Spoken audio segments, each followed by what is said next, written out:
Bonjour à tous et bienvenue sur la chaîne de l'investisseur rentable. Donc aujourd'hui nous allons parler de l'entreprise Air Liquide. Donc Air Liquide, une entreprise forte du CAC 40 qui a un cours actuel qui touche son plus haut historique. Donc faudra-t-il vendre, faudra-t-il garder, faudra-t-il rentrer pour les personnes qui ne sont toujours pas actionnaires? C'est ce que nous allons voir par la suite. Donc tout d'abord, ses activités. Donc Air Liquide figure parmi les principaux leaders mondiaux de la production de gaz industriels et médicaux. La répartition du chiffre d'affaires, donc essentiellement dans de la production de gaz industriels et médicaux pour 95,5%, à travers l'oxygène, l'azote, l'hydrogène et le gaz de synthèse. En outre, le groupe fournit des équipements et des services de contrôle, des systèmes de fluides, de gestion des gaz et des liquides chimiques, des services de soins à domicile et d'hygiène hospitalière et des équipements de salles d'opération. Donc le chiffre d'affaires par marché se ventile entre industrie 77,3%, santé 13,7% et électronique pour 9%. Également d'autres activités pour 4,5%, donc des activités d'ingénierie, de construction d'usines, de production de gaz et de fabrication de produits à technologie avancée. Belle diversification géographique également, en France 12%, au travers de l'Europe presque 30%, États-Unis 30,9%, Asie-Pacifique 19,1%, Amérique 5,5%, Afrique et Moyen-Orient 3%. Le nombre d'employés est de 67 109 personnes, donc grosse entreprise. Au niveau des avantages, donc spécialisé essentiellement dans l'hydrogène, donc dans la production. Secteur qui est aujourd'hui très porteur, donc le secteur de l'énergie et surtout ce type d'énergie.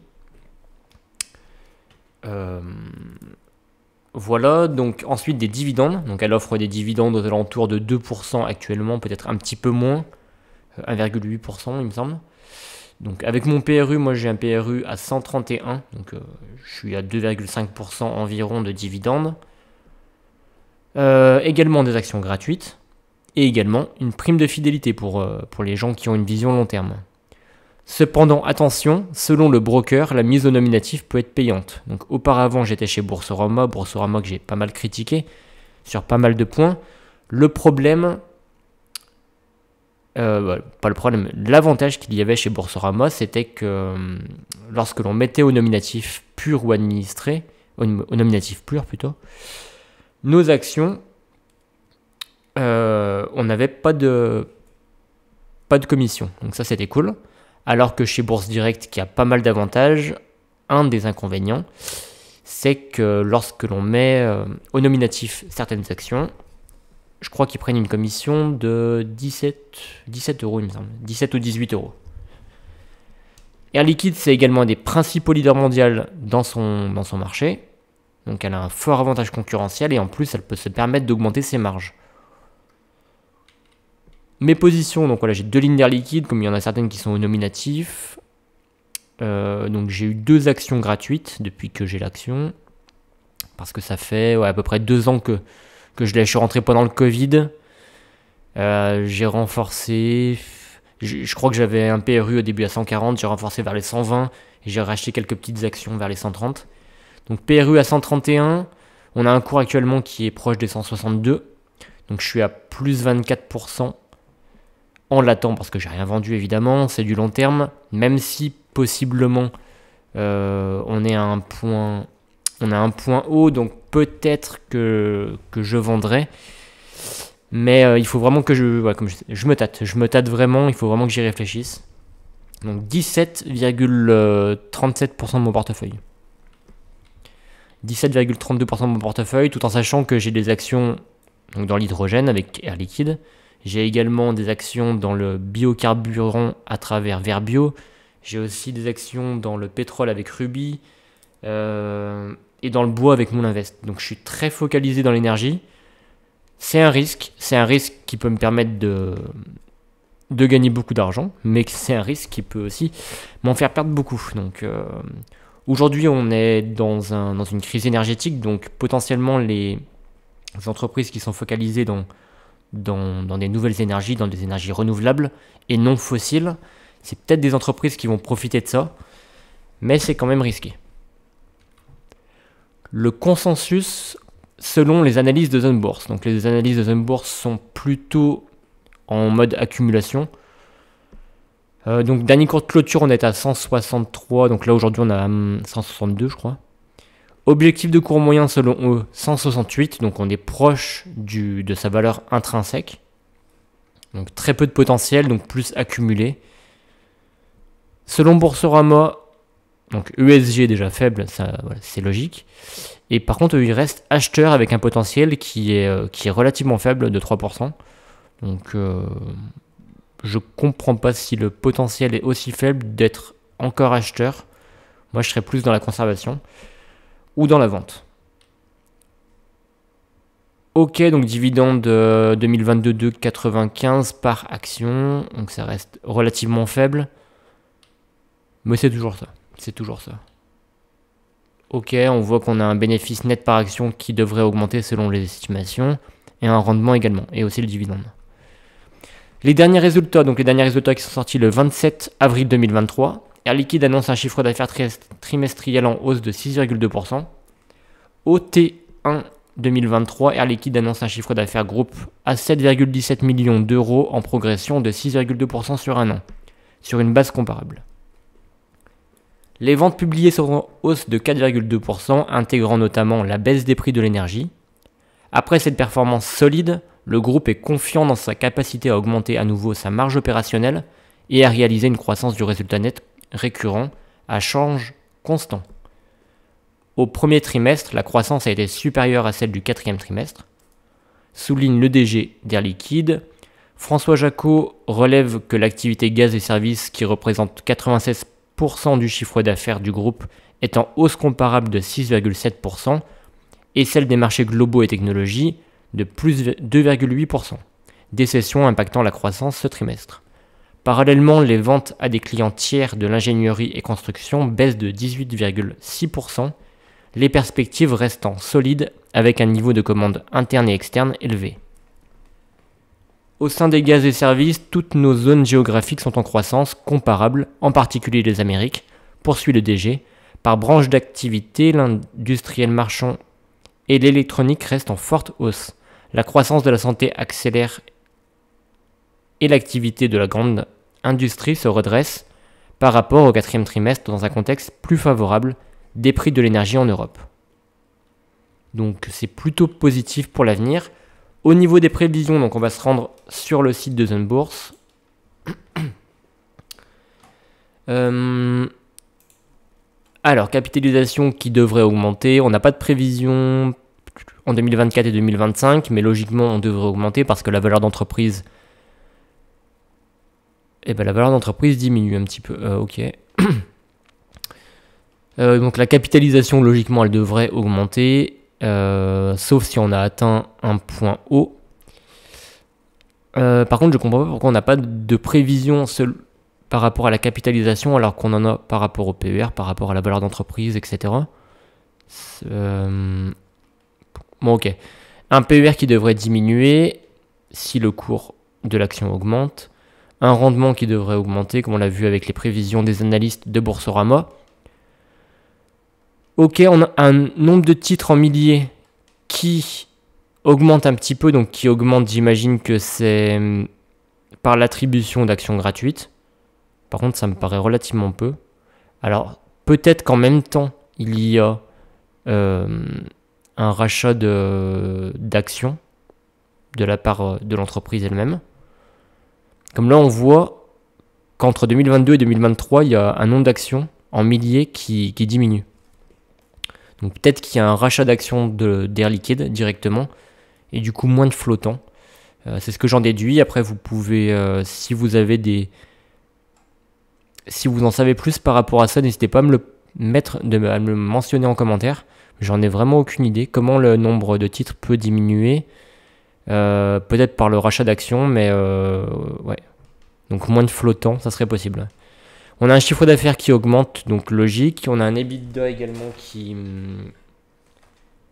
qui va augmenter. EBIT, pareil. Marge d'exploitation, ça c'est vraiment intéressant. Comme on l'a vu plus tôt, ils sont assez rassurants, assez rassurés par rapport aux marges Et même ils pourraient à l'avenir les augmenter. Donc même on voit au niveau des marges nettes, des marges qui sont en 2022 de 9,22%, qui prennent plus de 2% et qui vont encore augmenter jusqu'en 2025, voire plus. Donc c'est une excellente chose. Et voilà. Donc voilà pour les prévisions. On a un cours donc voilà, qui est à 162 €. Donc sur le long terme, c'est excellent. C'est une entreprise qui a une croissance folle, mais toujours maintenue. Aujourd'hui, je crois qu'on avait une croissance. Alors, de l'EBITDA, on a une croissance de 7,02. Donc, c'est franchement pas mal. Donc, par contre, sur un an, on a une toute petite au niveau du cours. C'est pour ça qu'il faut vraiment se focaliser sur un prix. Moi, je suis à 130. 130, c'est très bien. Mais ceux qui l'achètent à 160 aujourd'hui, ça me paraît vraiment haut. C'est pour ça qu'il faut vraiment essayer de toucher des points bas. Si on est à 117, il ne faut vraiment pas hésiter à renforcer. Même s'il y en a certains qui l'attendent à 100, voire 90, comme je l'ai entendu, ils peuvent encore l'attendre. Au niveau des avantages, donc j'ai parlé des dividendes, des actions gratuites et également de la prime de fidélité. Donc les dividendes sont versés annuellement et représentent environ 55% du résultat net. En outre, des attributions d'actions gratuites ont lieu régulièrement pour tous les actionnaires, qu'ils soient directs auprès d'Air Liquide, au nominatif pur, ou auprès de leur établissement financier, porteur ou nominatif administré. Donc moi je suis au nominatif administré auprès de Bourse Direct.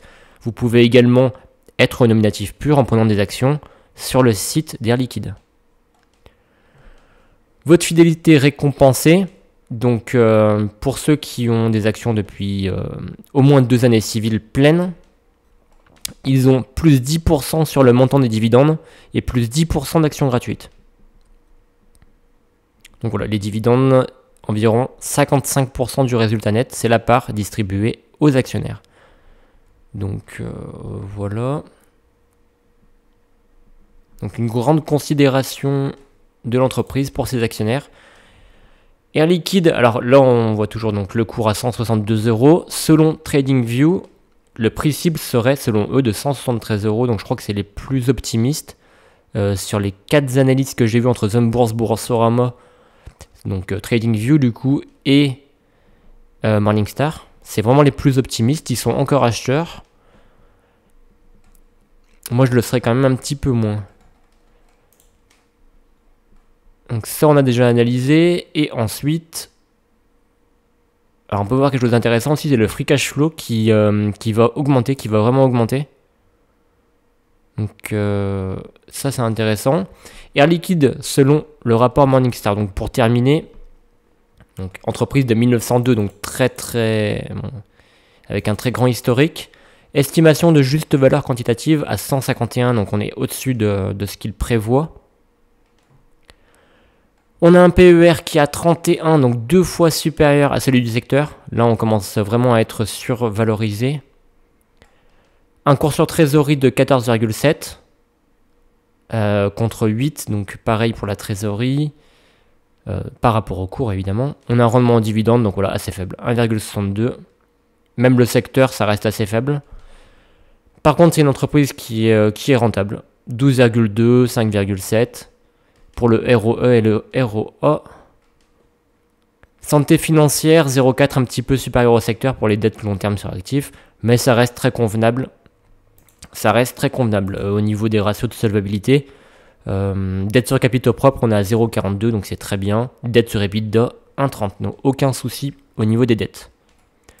Analyse financière, on a plus d'actifs que de passifs. Donc ça, c'est une bonne chose à long terme. Par contre, à court terme, oui, on a plus de passifs que d'actifs, mais c'est pas très important non plus. Ok. Et on a une croissance qui est toujours là, une croissance de près de 25% lors des derniers semestres, donc c'est très très bien. Un CA en augmentation, un résultat d'exploitation en augmentation, résultat net également. Des investissements qui sont de plus en plus conséquents, mais ce qui reste toujours raisonnable par rapport à la dette. Voilà, franchement c'est une bonne entreprise, mais c'est une entreprise qui est un petit peu surévaluée quand même.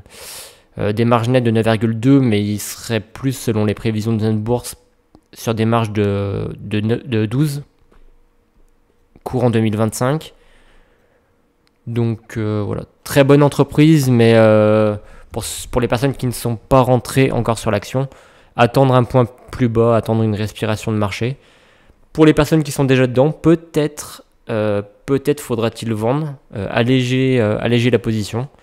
Moi, c'est vraiment une question que je vais me poser, et possiblement que je vais vendre une partie de mes actions. Comme je vous l'ai dit, je suis vraiment très très focalisé dans le secteur énergétique.